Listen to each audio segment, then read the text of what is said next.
हमारे चैनल पर आप सबको खुशामदीद। अगर आपने अभी तक हमारे चैनल को सब्सक्राइब नहीं किया तो जल्दी से कर लीजिए और बेल आइकन बटन को प्रेस कर दीजिए ताकि हमारी तमाम नई आने वाली वीडियोस आपको टाइमली मिल सके। इंसान अपने लिए कितने ख्वाब देखता है कि वो आगे बढ़कर ये कुछ करेगा, जिंदगी में सब कुछ हासिल करेगा। ऐसे ही मेरे माँ बाप के ख्वाब थे, मेरा ख्वाब था। तकदीर ने ऐसा पलटा खाया कि सारे ख्वाब मलिया मेट हो गए। हम बहुत गरीब थे। मेरे माँ बाप मेरे लिए बहुत मेहनत करते थे। वो मुझे डॉक्टर बनाना चाहते थे। जिस स्कूल में पढ़ा रहे थे, मेरी माँ भी अब्बू के साथ काम करने के लिए जाती थी।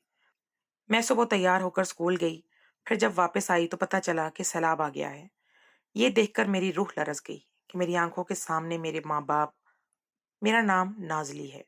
मेरी उम्र सिर्फ 12 साल थी। हम लोग बहुत ही ज़्यादा गरीब थे और एक गांव में रहते थे।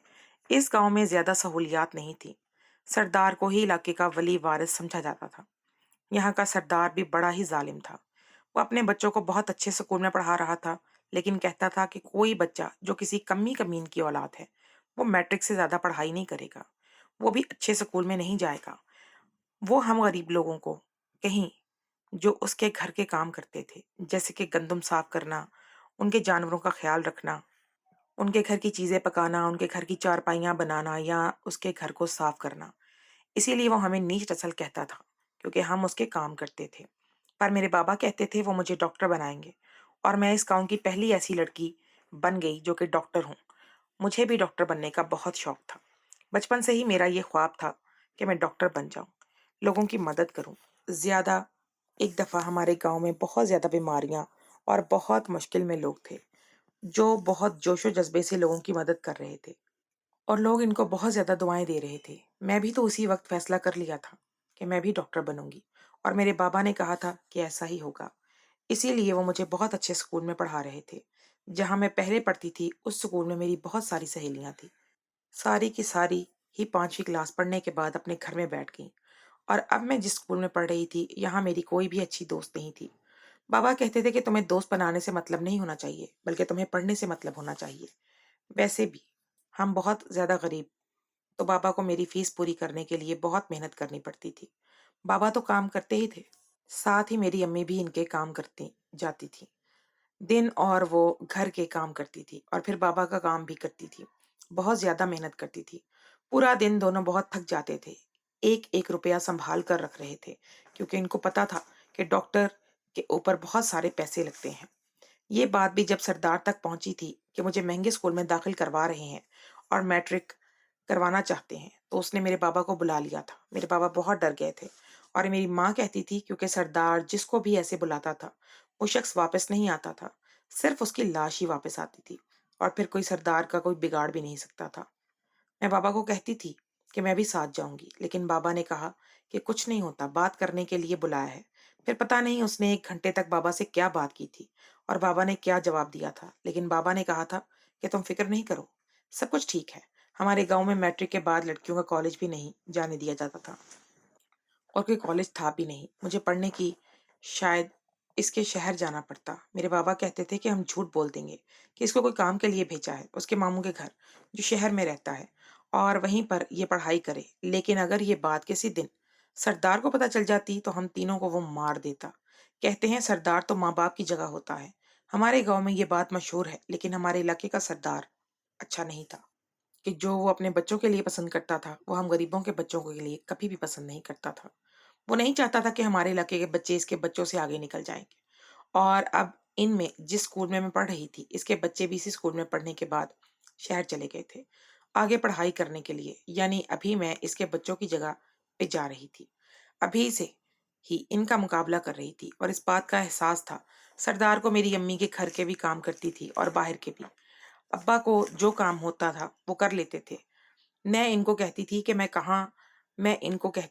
घर के काम किया करूंगी। वैसे भी आधे दिन के बाद मैं वापस आ जाती हूँ, लेकिन वो कहती थी कि नहीं, तुम अपने घर का कोई काम नहीं करना, और इस तरह तुम्हारा वक्त आया होगा। जो स्कूल वालों ने काम दिया है वो करो, और घर के कामों को छोड़ दो।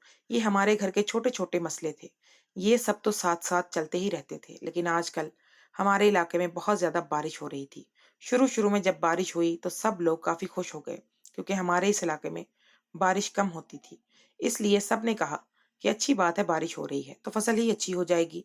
और मौसम भी काफी बेहतरी की तरफ जा रहा था। मैं भी खुश थी और स्कूल में भी सब यही बातें कर रहे थे कि अगर ऐसा ही मौसम रहे तो बड़ी बात है, वरना तो गर्मी से जान निकल जाएगी।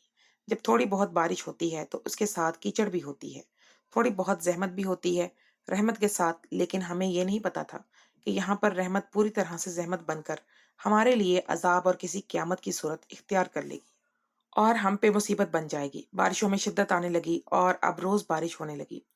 पहले पानी खड़ा था, ऊपर से और पानी खड़ा हो जाता था। स्कूल जाते हुए भी बहुत मसला हो रहा था। सरदार के पास तो बड़ी गाड़ी थी, उसके बच्चे तो आराम से घूमते फिरते थे, लेकिन हम जलील हो रहे थे। सरदार ने हमेशा यही कहा कि सड़कें बनवाऊंगा, लेकिन आज तक सड़क नहीं बनवाई थी। एक दिन सुबह बारिश हो रही थी और अम्मी ने भी मुझे स्कूल जाने के लिए नहीं उठाया। जो मेरी आंख खुली तो बाबा अम्मी से झगड़ रहे थे कि बच्ची का स्कूल के लिए क्यों नहीं जगाया। तो अम्मी ने कहा कि बारिश हो रही थी, पर बाबा का कहना था कि बारिश हो रही थी तो इसने कमरे में बैठकर पढ़ना था। अम्मी ने कहा कि कितनी बारिश है, ऐसे में कैसे जाती। तो बाबा ने कहा कि मैं खुद लेकर जाता हूँ, किसी से छतरी उधार मांग लेता, लेकिन मेरी बेटी का नुकसान ना होता। इसका एक एक दिन जरूरी है और अभी तो पेपर भी होने वाले हैं, इसलिए मैं चाहता हूँ कि ये कोई भी छुट्टी ना करे। बारिश हो जाए तो मैं इसको जरूर भेजूंगा। अम्मी का कहना था कि ठीक है, लेकिन इतना भी ज्यादा जुनूनी होने की जरूरत नहीं है, एक दिन से कुछ नहीं होता। पर बाबा का कहना था कि एक दिन की भी अहमियत होती है। अब मैं बारिश में भी स्कूल जा रही थी और लड़कियां भी आया करती थी, क्योंकि स्कूल में वैसे भी छुट्टी करने के साथ सजा दी जाती थी। ये बड़ा स्कूल था, यहाँ पर बहुत ज्यादा डिसिप्लिन था। मैंने सोचा भी नहीं था कि मैं होंगी, लेकिन आजकल सैलाबी सख्त खतरा भी था और मौसमी हालात भी बहुत ज्यादा खराब हो रहे थे कि आस पास के गांव में सैलाबी रेले आए थे, जिन्होंने थोड़ी बहुत तबाही मचाई हुई थी। मेरा कोई नहीं है। बाबा का कहना था कि यहाँ पर ऐसा कुछ भी नहीं होगा। एक दिन सुबह सुबह उठी तो फिर से बारिश हो रही थी। अम्मी ने कहा कि आज तेरा बाप भी सो रहा है, जाने की जरूरत नहीं है। इसको कह देना कि तुम्हारी आंख नहीं खुली, और मुझे ये अच्छा ना लगा। मैंने कहा कि बाबा मेरे लिए इतनी मेहनत करते हैं और मैं उनसे झूठ नहीं बोल सकती, इसलिए मैंने जाने का इरादा कर लिया और अम्मी से कहा कि जल्दी आ जाऊंगी। बाबा नहीं छोड़ने जाते थे क्योंकि वो सो रहे थे, इसलिए मैं खुद ही चली गई। अम्मी ने कहा कि बारिश ज्यादा होगी तो तेरे बाप को भेज दूंगी तुझे लेने के लिए। मैंने कहा कि ठीक है, कोई मसला नहीं है। रास्ते में बाबा की बातें सोचती जा रही थी। कह रहे थे कि अभी तो आगे बड़ा कुछ है, हमें छुपा के सबसे कुछ करना होगा। डॉक्टर बनने के लिए बहुत सारे मराहल से गुजरना पड़ता है और सरदार की नजर हम पर पड़ गई है, इसलिए हमें बहुत ही ज्यादा चालाकी से सब कुछ करना होगा। इनका किसी को भी इस बात का बारे में पता नहीं चलना चाहिए। इन दोस्तों को भी नहीं, किसी भी इंसान को पता नहीं चलेगा कि तुम डॉक्टर बनने वाली हो। मैंने कहा कि जब बन के आ जाऊंगी तो फिर सबको पता चल जाएगा, तब सरदार कुछ नहीं करेगा। पापा ने कहा तुम वहीं पर पढ़ाई करना और वहीं पैगाम करना, फिर जब तुम्हारी तनख्वाह अच्छी लग जाएगी तो हमें भी वहीं बुला लेना, कम भी वहीं पर आ जाएंगे। ये हमें कहाँ तलाश करता फिरेगा, पूरे शहर में थोड़ी हमें ढूंढ सकता है। हम मजे से वहां पर रहेंगे। मैंने बाबा को कहा कि ऐसा नहीं होगा, मैं बहुत ज्यादा मेहनत करूंगी और आप लोगों को भी वहीं पर बुला लूंगी। मैं भी नहीं चाहती कि आप लोग इस छोटे से गांव में रहें। ये सारी बातें तो मैंने रात को बाबा को सुनाई थी, जब मैं इनके पाँव दबा रही थी और वो मुझ पर फख्र कर रहे थे, मुझसे बहुत ज्यादा प्यार करते थे। मेरी अम्मी भी साथ देती थी, कहती थी कि बेटी को जरूर कुछ बनाएंगे।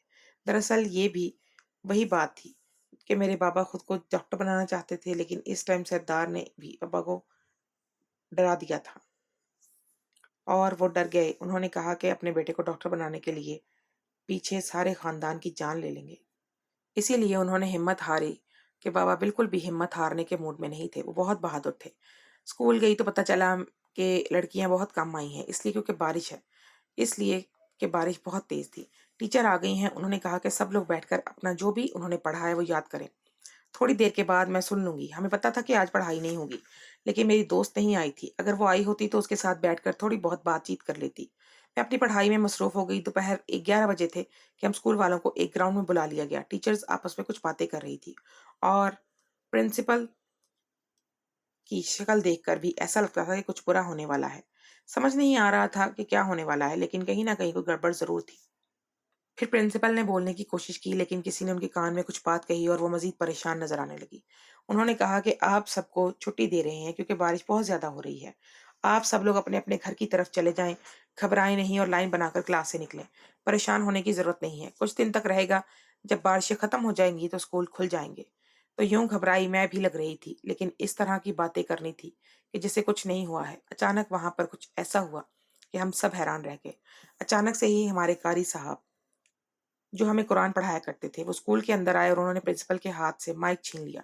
और उसके बाद एक ऐसी बात पता चलाई कि हम सबके कदमों तले से जमीन निकल गई। बच्चों, अपनी जान बचाकर भागो यहाँ से, यहाँ सैलाब आने वाला है, हमारी बस्ती की तरफ बहुत बड़ा, हम सब लोग मरने वाले हैं। थोड़ी देर में वो सैलाब यहाँ पहुंच जाएगा, इसके बाद सब कुछ खत्म हो जाएगा। मैंने खबरों में सुना है 2 लोग आए और कारी साहब को वहां से ले गए।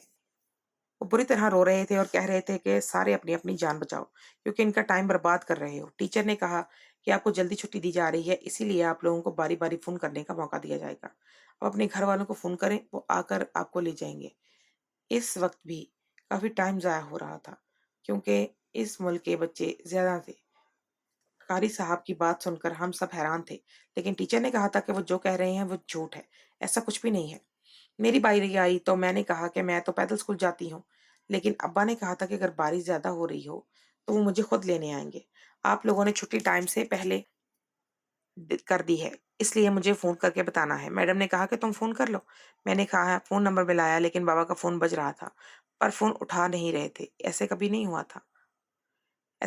हुआ था ना। और फ़ोन स्कूल से आता तो वो ज़रूर मौजूद होते। मैंने टीचर को कहा कि ये फ़ोन नहीं उठा रहे हैं। उसने कहा कि तुम एक तरफ बैठ जाओ, थोड़ी देर बाद दोबारा कोशिश कर लेना। इससे भी मैं बड़ा वक़्त बर्बाद हो गया। मैंने 15 मिनट के बाद दोबारा कोशिश की, लेकिन पापा ने फ़ोन नहीं उठाया, सिर्फ़ कॉल जा रही थी। इसके बाद 15 मिनट के बाद जब दोबारा कोशिश की, तब तक बेल नहीं जा रही थी। मैंने कहा कि मैं खुद चली जाती हूँ। टीचर ने कहा कि ख्याल से जाना। जब मैं बाहर निकली तो एक लड़की भी जा रही थी, उसका घर भी इसी तरफ था। उसने कहा मैं तुम्हारे साथ चलती हूँ। मैंने कहा ठीक है। वो मेरे साथ जा रही थी तो मुझे थोड़ी तसल्ली हुई। हम हैरान होने की सुबह रास्ते में इतना पानी नहीं था। जब वापस जा रहे थे तो काफी परेशान हो रहे थे। इसलिए कहा यार ये गाँव है, यहाँ पर तो थोड़ी सी बारिश भी हो तो ऐसा ही होता है, तुम फिक्र मत करो। इसी का घर रास्ते में था, इसलिए उसने कहा कि मेरे घर में नहीं, मेरे फोन से अपने बाप को फोन करके बता देना। पानी में बैठी हुई मत भूलना, मुझे यहाँ से लेकर जाएं आकर। अकेली तो ना बैठकर, इधर उधर पानी है। लेकिन मुझे ये मुनासिब नहीं लगा, क्योंकि मैं इस लड़की को इतना ज्यादा नहीं जानती थी। मैंने कहा कि नहीं, मैं चली जाऊंगी। पानी में बैठी हो मत भूलना। वाह, मुझे यहाँ से आकर ले जाएं। अकेली तो ना बैठो, इधर पानी है। लेकिन मुझे ये मुनासिब नहीं लगा, क्योंकि मैं इस लड़की को इतना ज्यादा जानती नहीं थी। मैंने कहा कि मैं चली जाऊंगी, नहीं डरूंगी। ऐसे लग रहा था कि जैसे जैसे मैं आगे जा रही थी पानी तेज हो रहा था। बाबा ने कहा था कि लेने आ जाएंगे, लेकिन अभी तक नहीं आए थे। दिमाग में टीचर की बातें भी घूम रही थी, जिसने कहा था कि कुछ दिन स्कूल बंद रहेगा। बाबा तो एक दिन भी मुझे स्कूल से छुट्टी नहीं करवाते थे, और अब इतने दिन के लिए स्कूल बंद रहेगा। बताया भी नहीं कि कब खुलेगा, बस बताया था कि खुलेगा। इतना कह के स्कूल बंद कर देंगे। अगर मैंने सोचा कि अपने घर में ही पढ़ाई करूंगी, आगे खुद से बढ़ती जाऊंगी, इतना तो मैं कर ही सकती थी। लेकिन अभी तो पानी बढ़ता जा रहा था, मुझे बहुत डर लग रहा था। कोई नजर भी नहीं आ रहा था। कोई नजर आ जाता तो मैं उससे मदद मांग लेती, लेकिन यहाँ पर तो कोई भी नहीं था। यहाँ तक के पानी मेरी कमर तक पहुंच गया और मेरा बस्ता गीला होने लगा। मैंने अपना बस्ता उठाकर अपने सर पर रखा कि वो गीला ना हो सके। मुसीबत का बताकर नहीं आती है। बारिश भी होना शुरू हो गई थी। मेरे पास एक बड़ा सा शॉपर था और मुझे अम्मी ने दिया था। अपना बस्ता डाल लिया। मुझे अपनी किताबों की बहुत फिक्र थी, क्योंकि ये किताबें मेरे माँ बाप ने बहुत मुश्किल से ली थी। बहुत ज्यादा महंगी किताबें थी।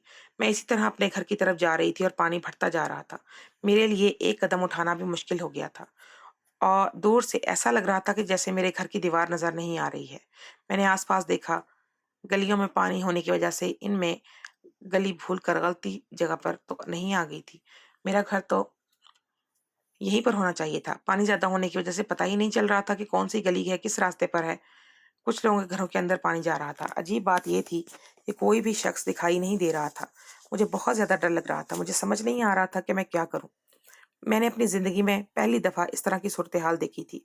जल्दी आओ, और मेरी उम्र ही क्या थी। समझ नहीं आ रही थी कि आगे जाऊं या ना जाऊं। बाबा को फोन मिलाया था तो बाबा ने फोन क्यों नहीं किया था। ऐसा बाबा तो कभी करते नहीं थे। हम दोनों की अभी आधी बेल होती, देखते फौरन फोन उठा लेते कि क्या मसला है। और मैंने उनको 3-4 दफा कॉल की थी, जा रही थी, फिर भी वो फोन नहीं उठा रहे थे। मैंने सोचा शायद बाबा ही मुझे लेने के लिए वापस आ रहे हों। फिर अभी तक मुझे रास्ते में मिले क्यों नहीं, क्योंकि मैं इसी रास्ते से वापस आ रही थी। बाबा मुझे लेने के लिए आते थे। अगर उन्होंने आना होता तो मेरा घर बिल्कुल भी नजर नहीं आ रहा था। और मैं समझ गई कि मैं अपने घर के इलाके में थी, लेकिन मेरा घर कहाँ था। वहां तो सिर्फ पानी ही पानी था। ये देखकर मेरे कदमों तले से ज़मीन निकल गई क्योंकि मेरा घर टूट चुका था। मैं आगे नहीं जा सकती थी क्योंकि अगर मैं आगे जाती तो मुझे एक और ज़िंदगी को खोना पड़ता। हमारे घर की दीवारों से भी अभी आधी कच्ची थी, वो पानी में गिर गई थी। पानी हमारी दीवारों से ऊपर हो रहा था, लेकिन दीवार शायद पानी की अंदर से नहीं थी। मैं थी एक दफ़ा मैंने छत पर एक पाकिस्तान का झंडा लगाया था। सिर्फ़ झंडा ही अभी तक दूर से नज़र आ रहा था। इसे इतनी जल्दी क्या थी? इसी जल्दी की वजह से अपने घर को पहचानना मैं बहुत घबरा रही थी क्योंकि जब खड़ा ही नहीं था तो इसका मतलब मेरे माँ-बाप भी यहाँ पर नहीं थे। लेकिन माँ-बाप वक़्त पर ही यहाँ से निकल गए होंगे। किसी महफ़ूज़ मुकाम पर थोड़ी देर के बाद मुझे कुछ लोग नज़र आए। उन्होंने मुझे एक छोटी कश्ती में बिठा दिया। उन्होंने मेरी मदद की। मैंने कहा कि मेरे माँ-बाप नहीं मिल रहे। उन्होंने कहा, "इस आस-पास में भी कोई नहीं है। तुम आ जाओ यहाँ से। सैलाबी सूरत-ए-हाल है और रेला सैलाब गुज़रने वाला है।" एक जगह ले गए, जहाँ पर पानी था वहाँ उन्होंने कहा कि यहाँ आस-पास कोई भी नहीं है, तुम यहाँ आ जाओ, सैलाबी रेला गुज़रने वाला है। एक जगह ले गए जहाँ पर पानी था। बस थोड़ी-सी जगह खुश्क थी और 3 तरफ पानी था। ऐसे लगता था कि ये जगह भी पानी के अंदर चली जाएगी। वहाँ पर कुछ और लोग भी खड़े थे और इन्हें अपने साथ कुछ सामान भी लिया हुआ था। एक बच्चा भी था जो मुसलसल रो रहा था। उसकी हालत बहुत बुरी थी, औरतें भी रो रही थी और ऐसा लगता था कि अचानक से ये अपने घर से उठकर आई हैं। वहाँ किसी ने ना सही तरीके से दुपट्टा लिया हुआ था, ना पैरों में जूता था। अचानक से मेरी नज़र सामने गई। मेरे माँ-बाप दोनों पानी के अंदर तैरते हुए आ रहे थे। इनके जिस्म में जान नहीं थी। दोनों मर चुके थे। मेरी माँ-बाप की लाशें बह रही थीं। मैंने शोर कर दिया, मेरे माँ-बाप और वो। मेरे माँ-बाप को लोग तब बचा लेते, वो ज़िंदा होते। इनकी तरफ कोई रस्सी फेंकी, कुछ ना कुछ करके बचा ज़रूर लेते, जैसे मुझे बचाया था। लोगों के अंदर इतना एहसास होता, तो तुम लोग हम सब गाँव वाले एक-दूसरे को जानते थे, मगर मरे हुए लोगों को बचाकर कोई क्या करेगा? वो दोनों मर चुके थे, उनकी लाशें बहती हुई जा रही थीं। शायद जब वो घर में थे, तब पानी ने ज़्यादा हमला किया कि वो पानी में डूबकर मर गए। ये मंज़र मेरे लिए मेरी ज़िंदगी का सबसे खौफ़नाक मंज़र था। मैं सोच भी नहीं सकती थी कि मेरे अम्मी-पापा मुझे अकेला छोड़ जाएँगे। मैं छोटी-सी बच्ची देखकर कि मेरे माँ-बाप की लाशें तैरती हुई आ रही हैं। और मैं इतनी ज़ोर से चिल्ला रही थी, मैं उनको बुला रही थी कि आप लोग ठीक हैं? मेरी तरफ आ जाएँ, मैं बचा लूँगी। आप लोग ठीक तो हैं? क्योंकि मैं अच्छी तरह जानती थी कि मेरी आवाज़ वो सुन सकते नहीं और मर चुके थे। लेकिन अभी तक दिल को तसल्ली देने के लिए मैं इनसे ऐसे ही बात कर रही थी। पानी इनको बहाकर मेरी तरफ ला रहा था, लेकिन मैं उनको पकड़ भी नहीं सकती थी कि मुझे लोगों ने सँभाला और मैं चिल्ला-चिल्ला कर रो दी। कई घंटे तक हमने इन छोटी-सी जगह पर रात खुले आसमान नीचे गुज़ारी और इसके बाद एक बस आई जब हमें लेकर चली गई और सैलाब गुज़र गया। ये कैंप में हमें छोड़ दिया। मुझसे पूछा गया कि मेरे साथ कौन था और अब कोई नहीं है। लोगों को सब कुछ बताया, मेरी हालत किसी ज़िंदा लाश की तरह हो गई थी।